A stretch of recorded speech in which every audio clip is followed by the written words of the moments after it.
Contoh yang sering ulun-ulang adalah masalah bernasib sial dengan bulan Safar. Itu sangat jelas Nabi mengatakan tidak ada kesialan di bulan Safar. Maka siapapun yang mengatakannya yang sebaliknya, yang berlawanan dengan perkataan Nabi, maka ucapan tadi wajib kita apa? Kita tolak. Tidak boleh kita katakan kita harus menerima pendapat orang. Enggak boleh. Kenapa? Karena pendapat ini bertentangan dengan perkataan Nabi. Maka golongan yang selamat adalah yang tidak mendahulukan perkataan seseorang atas firman Allah dan sabda Nabi. Tidak boleh kita harus berlapang dada ketika ada pendapat orang yang bertentangan dengan pendapat Nabi. Enggak boleh. Siapapun dia, mau imam bagaimanapun, wali bagaimanapun, ustadz bagaimanapun, maka ketika pendapatnya bertentangan dengan sabda Rasul, maka wajib dibuang. Yang diambil apa? Sabda Rasulullah SAW. Tidak boleh kita katakan harus berlapang dada, enggak boleh. Rasul maksum, tidaklah mengucapkan sesuatu kecuali berdasarkan wahyu. Beda dengan selain Rasul. Dia manusia biasa, bisa salah bagaimanapun keilmuannya. Ketika pendapatnya bertentangan dengan sabda Nabi, maka wajib ditolak. Ini sebagaimana bentuk pengamalan terhadap firman Allah Subhanahu wa taala, ya ayyuhalladzina amanu la tuqaddimu baina yadayillahi wa rasulih wattaqullaha innallaha samii'un 'alim. Kata Allah Subhanahu wa taala, wahai orang-orang yang beriman, janganlah kalian mendahului Allah dan Rasulnya, dan bertakwalah kepada Allah, sungguh Allah Maha mendengar lagi Maha mengetahui. Allah melarang kita mendahulukan perkataan orang di atas perkataan Allah dan Rasulnya.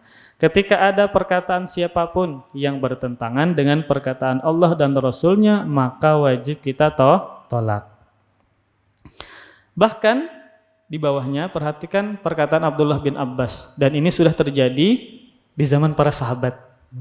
Ternyata ada yang membenturkan perkataan Nabi dengan perkataan sahabat yang lain. Nabi sudah jelas mengatakan demikian, kemudian ada yang mengatakan bagaimana pendapat Abu Bakar dan Umar. Padahal sudah jelas Nabi mengatakan demikian. Maka bagaimana sikap dari sahabat Abdullah bin Abbas? Perhatikan.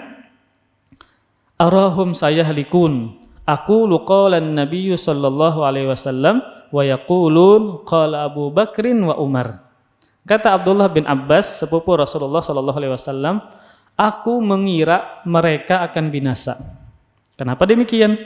Aku mengatakan Nabi bersabda. Nah, ini ketika ada perselisihan. Kemudian Abdullah bin Abbas membawakan perkataan Nabi. Namun orang-orang mengatakan Abu Bakar dan Umar mengatakan demikian. Berarti apa? Mereka membenturkan perkataan Nabi dengan perkataan dua sahabatnya. Padahal sudah jelas perkataan Nabi seperti ini, maka tidak boleh lagi dibawakan perkataan yang lain. Makanya beliau mengatakan, saya mengira mereka akan binasa. Dalam riwayat yang lain, yushiku an tanzila alaikum hijaratum minas sama. Hampir-hampir diturunkan kepada kalian batu dari langit sebagai bentuk siksaan. Kenapa? Karena ketika mereka ada berselisih dengan Abdullah bin Abbas, kemudian Abdullah bin Abbas membawakan perkataan Nabi, ternyata mereka membenturkan dengan perkataan siapa? Abu Bakar dan Umar. Berarti beliau nggak suka, marah ketika ada perkataan Nabi ternyata dibenturkan dengan perkataan selain Nabi, yaitu pendapat dari Abu Bakar dan Umar radhiyallahu taala anhuma. Nah, untuk selevel para sahabat saja, ketika ada perkataan Nabi tidak boleh dibenturkan. Wajib kita ambil perkataan Nabi, apalagi selain sahabat. Maka tidak boleh, maka lebih bahaya lagi ya.